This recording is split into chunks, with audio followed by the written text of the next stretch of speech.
So we have a very special guest with us today. Hello, I'm Dame Laura Kenny. I'm a Team GB track cyclist and I'm a 5-time Olympic gold medalist. And I'm also very lucky that my eldest son, who is 6, has been through the Puddle Ducks programme, and I have just started another Puddle Ducks programme with my youngest son, who is 9 months old. We're not here to talk about cycling though. We're not, no. We're here to talk about swimming. We are. So swimming, you're bringing your boys to Puddle Ducks, well, you're bringing your youngest to Puddle Ducks, but you brought your eldest to Puddle Ducks as well. Yeah. So tell me why you brought your little one swimming. It's funny, right? As an athlete, I think everyone thinks I'm doing it for like that purpose, you know, get them good at sport. But I cannot tell you how much I fear water and little ones. It's really weird. I've never had a fear before in myself. I can swim really well. My mum can't actually swim, and I don't know maybe whether that's what makes me nervous. But once Albie came along, we've got a pond. Like, we're lucky that we do have a pond at our house. And when Albie went near it, and I knew he couldn't swim obviously, and he walked when he was 9 months old, the fear that flooded my body was just insane. And so for me, it's a life skill that I just feel is so important. And given, obviously Monty now isn't learning as such, but he's getting used to water. And I think just even having that at such a young age, it's just massively important to me, because the fear is still there. Like Jason the other day took Monty to go and see his mum and dad, who were on a canal boat holiday. And I just couldn't even keep the words in because I wasn't there. I was away, and I knew what I was saying. Like, and I knew I'm talking to his dad. Of course, his dad's going to look after him. And I just had to be like, Jason, I know you know this, but I'm terrified. So don't please, take your eyes off him. just don't leave him. Even when like you're passing him to someone, please just be so careful. It just terrifies me. Like, it's a skill that I just think that every child should have. So that's you motivated then, it was the safety side of it more than kind of the athletic pathway. Yeah, like I don't mind what the kids get into and whether they love it or whether they don't, but for me, I just feel that it's a skill that they should know, they should learn. And have you seen the difference with your first one, so Albie, who went through it, so then to Monty, have you got more confidence now that you've been through the programme with Albie, and now you're doing it again? Oh, definitely, yeah. And the bonding that you get as well, I think, is massive. Like, just having that time. Also, for me, I would say it gives me some sort of consistency in the morning as well. So I know that we're going swimming on a Monday at 9:30, and it's just very, like, for me, you know, I need that in my diary so that I actually definitely take him. And I noticed within like 2 weeks with Monty, and it was the same with Albie, we hadn't been swimming that much with them before joining. And then when I came along, already he's quite happy just to be in the water. He doesn't necessarily like the bit where I put him on the side and I'm like, 1 minute, I'll go get myself in. He starts screaming at Paul Dawn every single time. But then once he's in, he's already really quite comfortable with being in. And it was the same with Albie, he was exactly the same. And do you feel when you're on holiday as well, can you see a difference between your boys and other children around? Can you see, because obviously they gain confidence and sometimes a little bit more confidence and a bit gung-ho, aren't they? But do you notice that with other children? Oh, for sure, yeah. I mean, Albie's so confident around swimming, around water, almost too confident sometimes, because I actually do remember our first holiday where we had a swimming pool where it was just us. It wasn't like, because it wasn't a hotel, obviously, it wasn't like guarded, it didn't have like a barrier around, and he ran out, and to be fair, he had armbands on, but still, you want to keep an eye on him, you know, and he ran out 100 miles an hour, and I was just like, oh, and he was only, I don't know, 2.5 maybe at the time, and I was just like, oh my goodness, and he just goes straight in, whether it's freezing, whether it's boiling, he's just in. He just loves being in a swimming pool. And do you find the sleep as well afterwards? Because we know that any exercise that children do, obviously it tires them out, but swimming seems to do more so because it's using more muscles. Oh, for sure. You know, more energy. So yeah, the sleep, that's what I liked about mine. Take her swimming as much as possible so she could sleep. Oh yeah, like Mondays also, afterwards, honestly, it's the best. I get like 2 hours where I'm like, I don't have to parent because he's just asleep. No, it does, yeah. And that was the same with Albie, actually. He was exactly the same, really tired him out. I actually remember that from me as well when I was a child. Like swimming, like you say, it's like no other. I think because it uses everything. Yeah. And also with the little ones, it's a concentration, isn't it? Like he's looking at everything the whole time. Like when Dawn's talking, he's looking at Dawn, and then he's watching what the other little children are doing.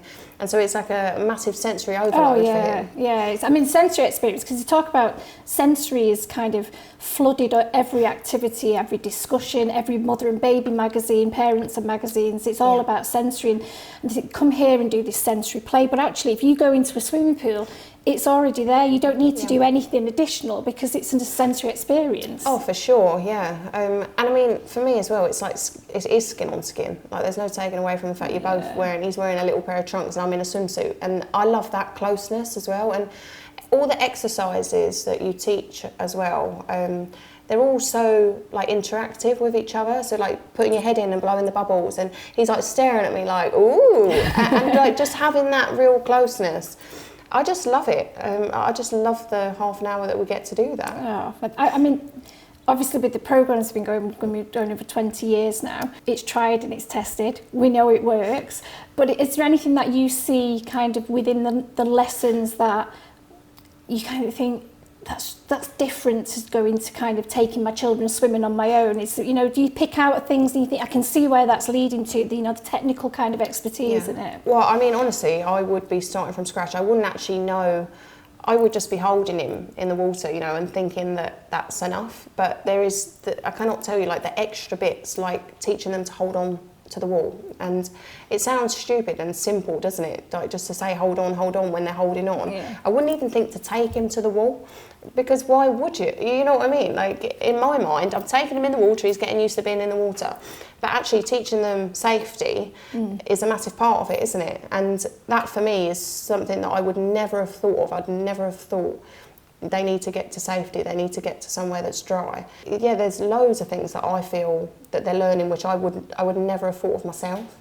Yeah, I think when you say I'm taking a child swimming, you think, well, we're getting in, we're swimming up and down. But actually, it's not just about that, is it? Even, you know, when they get confident and they've got the goggles on and they're going down kind of a sinking ring and everything, it's teaching them actually, when they're underwater, they can still be safe and they can resurface and all that side of it. And they think it's a fun game, but we're teaching them a really important safety skill in being able to resurface. Oh, definitely, yeah. And like you say, like, that is safety. That is my fear, that if Monty was to fall in now, he obviously couldn't and wouldn't know how to come back. And I do think that you have to teach that quite early, and I feel it should be taught quite early. Yeah, and the child kind of led side, is that important to you as well? Oh yeah, because children should be children, and ultimately if they don't want to do it, they shouldn't be forced to do it. Because this is Monty, actually, he's quite good, but Albie, he never wanted to go on his back. And I love the fact that it's, well, don't put him on his back then, lift him up slightly. And that just makes sense to me, because if you're forcing, you're making them unhappy. Yeah. And like, Albie was a screamer, he would cry if I put him on his back. And it didn't matter how much Dawn would be like, look at the stars, look at that. I was like, oh God, no, he's just cried. And then you just sit him up a little bit, and then he was happier then. Yeah. And then obviously eventually, I mean, now he is literally a little fish on his back. He's so good. He's hit his head so many times. Like, you know, when they swim up at the wall at 100 miles an hour, that's Albie, he is carnage. But Monty, he's quite good. But I do think, it's important not to force. But I think that throughout any sort of sport that we get into, it should always be what the children want to do.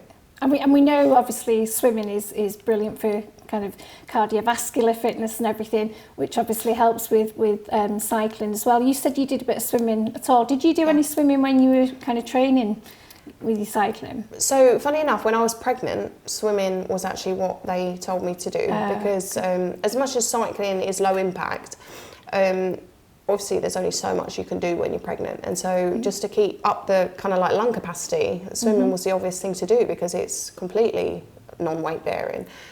So I chose swimming. That was pretty much my go-to. But actually, for me, right, when I was born, I had a collapsed lung. And my mum and dad took me to, like, obviously all the meetings that you have to go to. I was under a doctor for years. Now, they diagnosed me with asthma, but they couldn't officially diagnose me until I was 6, I think was the age. But because I'd had this collapsed lung, I always had a weird wheeze forever, for as long as my mum and dad can remember, really.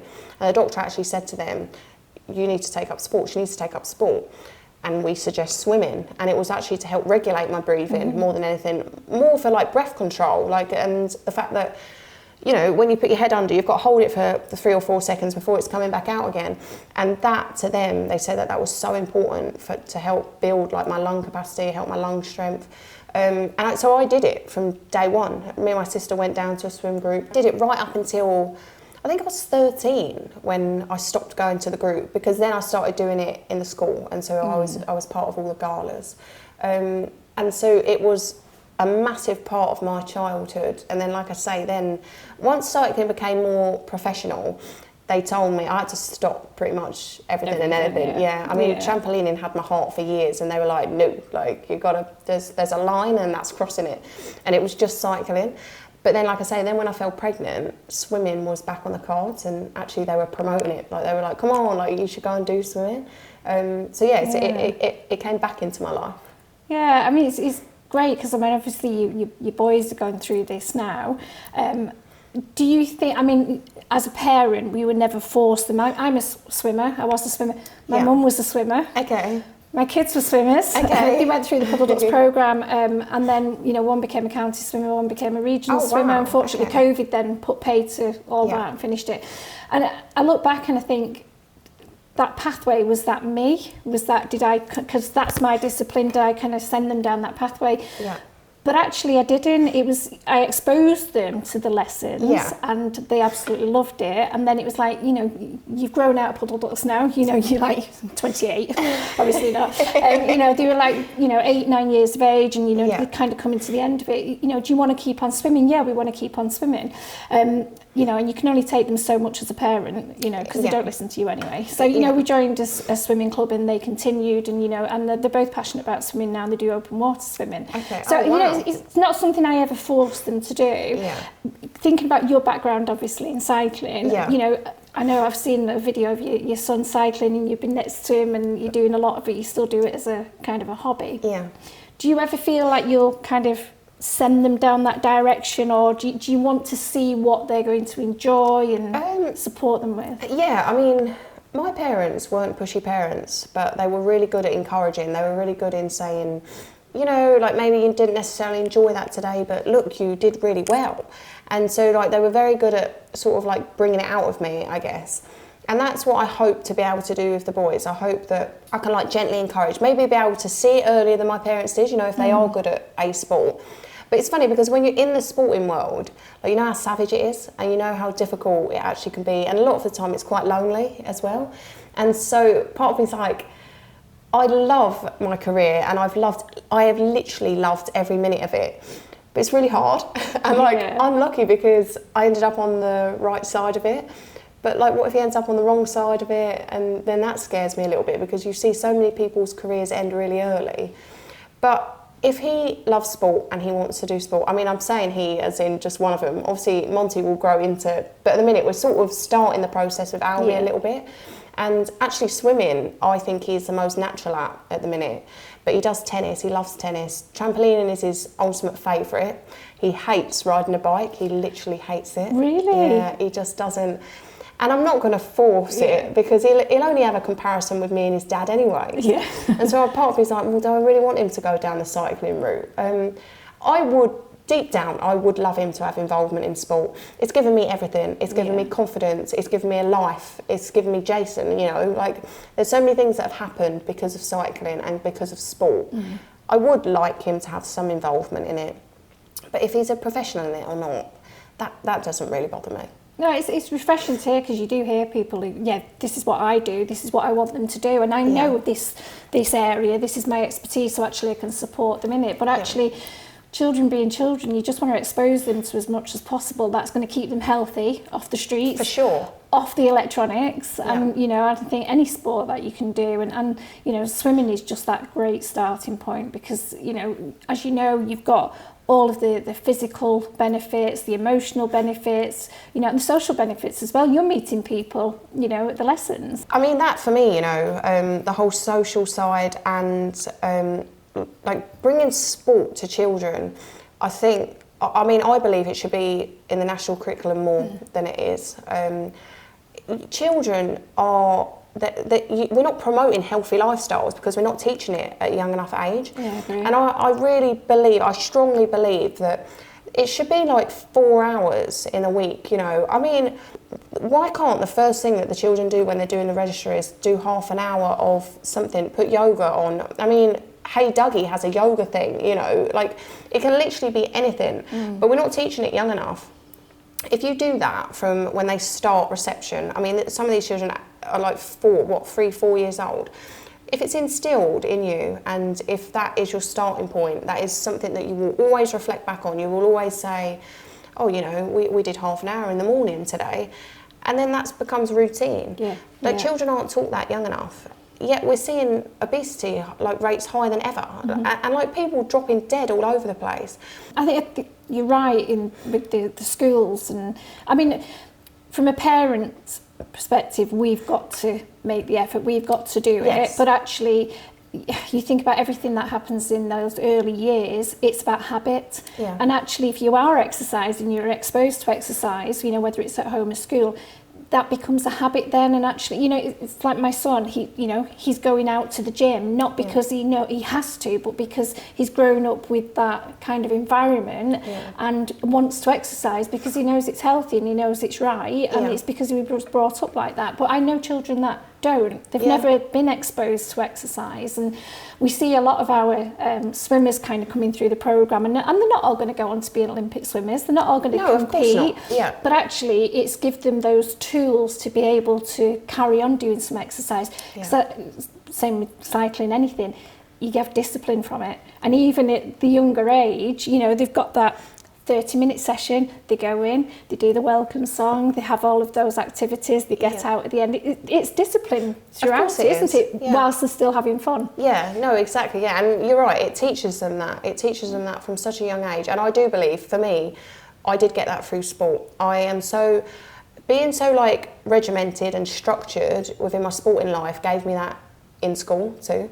Like, so I would wake up and I would just have like a list of things that I was doing in that day, and it gave me that routine, and it was in me, you know, like I'd been doing that since I was 8 or 9 years old.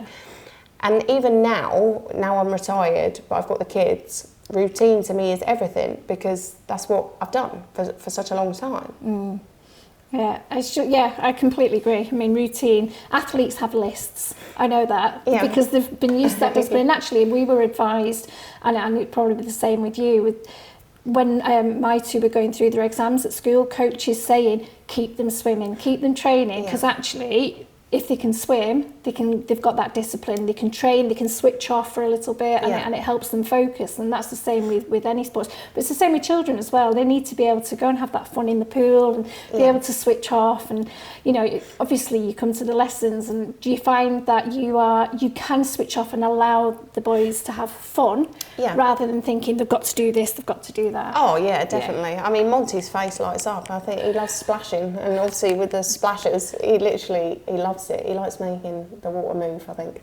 And also, even for me actually in the lessons, I find myself switching off because I'm concentrating on him. It's like fully one-on-one time, because there's nothing else. You can't take your emails in the swimming pool with it. There is nothing, there's no distraction. It's just you and him, and the group, which I also like. I like the interaction with the other children. I like the fact that Albie's like mesmerised by, that he's mesmerised by everyone else in the water. Yeah, and that's that social element as well, isn't it? Again, coming back to that. So, you know, a lot of parents these days, you know, if they're going back to work and everything, they don't have that. And you see some of them that come to the lesson, they just have that 1.5 hour a week where they can fully focus on their child. And, you know, it's amazing to see them come on poolside and they're actually going to relax for half an hour, because we don't these days. We don't relax. Oh, no, definitely. No, we don't. Yeah. Swimming gives you that, and the lessons give you that as well. And also, I don't know how you feel, because obviously Dawn's your teacher, who is amazing. But I find as well, when you're listening to somebody giving you instructions, you switch off and you I don't have to be in charge for half an hour. I can listen to somebody else. It is, it's true. It's totally that. And it's like this expert is there telling me what to do. And it's like, I don't have to think for a little bit. You literally don't have to think. Well, it's like what you said earlier. If I took him swimming the whole time, I'd be like, am I doing enough? What should I do with him? Do I take toys in? You just turn up and Dawn just runs it. I literally don't have to think. I don't even have to sing if I don't want to, because she sings. And it's a nice, it's relaxing. It is, like you say, like these days. I mean, I saw a thing the other day that said, like a mum's brain is like a computer screen that you've left all the tabs open. And it is exactly that. I every day I'm like, I need to do this, I need to do that. I have like 2,000 things that I'm thinking about. But when you go in there, you leave your phone in the changing room, and it's just you, him, and the group, and that is it. And I love that. I love the fact that I can have half an hour of, it's not me time because Monty's there, but it does feel like me time. Yeah, switching off from life as well. Yeah. So what activities does he like doing the most? Just purely in the water. He likes the bowls. He's a nightmare. Oh, okay. But the only issue is, if I give the bowl back, he screams. He literally screams. Yeah, he doesn't like, he wants that bowl so desperately. But he likes being wet, so he doesn't mind it being on the back of his head. He doesn't mind, to be honest, he's now got used to you tipping it. Albie's a little bit much in the bath. They share a bath and it's lovely. And I always wanted that. I always wanted the two of them in there and it's cute. But he's got a bucket and he just drenches poor Monty with said bucket. So now when I take him swimming, he doesn't mind the bowl going over his face anymore. Because he's used to it, his brother's done that. But yeah, if I have to give the bowl back, he's not a fan of that at all. But he's just learned to like spit the water back out of his mouth. Okay, yeah, brilliant. which like because for ages he just was choking, like because obviously because he's quite confident compared to Albie. Like I know you shouldn't compare your two children, but it's hard not to, isn't it? Albie wouldn't ever put his face in it. It took him a long time for us to convince him that it was actually okay, and for ages actually, even when. He must have been 2.5 because it was that holiday. We got him a face mask, you know, like a scuba dive face mask, where he didn't have to put his mouth because the thing came out. And that really was the first time that I could really convince him that it's fine to put your face underwater, like it really is. Whereas Monty will already face dip. But the only thing is, he would choke for ages. He's like, he comes up coughing because he's got his mouth open. And we saw him, the last lesson, actually spit it back out. So he's just finally learned. He doesn't have to swallow everything that goes in his mouth. So you say your boys obviously reach different milestones at different ages, and you know it's interesting that Albie wouldn't put his face in the water, but Monty would, and that's good that obviously you didn't force that because you know that actually it's all about child-led activities, and you know I think as a parent in the swimming pool, you do see some parents who are quite competitive and want the child swimming, and you know, so that's obviously important for you to let them reach those milestones when they do. Oh yeah, I mean, I just totally believe that every child is on a different rate. Like they will get to their own development in their own time, and forcing that. And you know, I believe that in sport, in swimming, but in day-to-day too. I just think milestones are achieved when they're ready to achieve them. And across the board, I just find that that's so important. It has to be led by them. Plus, for me, swimming should be enjoyable. It should be the one thing, you know, that they are doing in their week that they should absolutely love. Why am I going to take the love out of that by forcing them to do something? Like, I'm not, even so much as Albie, he's learnt the strokes now. And for ages, he hated he called frog's legs, breaststroke, hated it. And I'm like, okay, that's fine. I appreciate that you don't like it, and we won't keep practicing it. I won't keep saying, you know, you need to do the key, because that's how we were taught it. You need to do the key shape. And I was like, no, like forget it. I'm not going down that road. I'm not forcing it.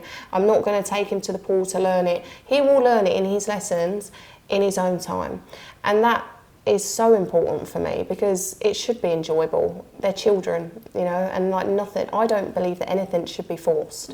Yeah, but they still achieve it. Of course they do. Yeah, of course they do. Know, but in their own time. Every child is different. They come out all different shapes and sizes, don't they? They all have completely different starts to life.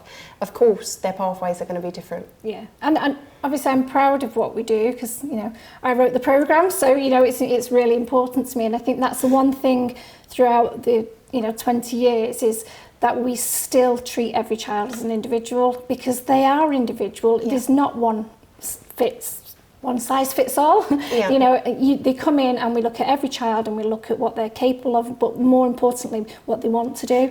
And it's not come in and do what you want because it's not a play session as such. They still achieve. Mm-hmm. But I think, that's really important. And it's good to see that you've recognised that as well. Yeah.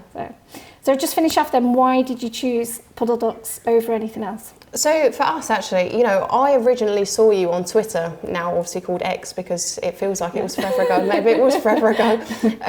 But yeah, I initially, when we were looking for a class for Albie, found you on Twitter. The thing initially that steered me was the fact that it was a small class in a small heated pool. because I'd taken Albie to public swimming pools and he hated it because it was cold.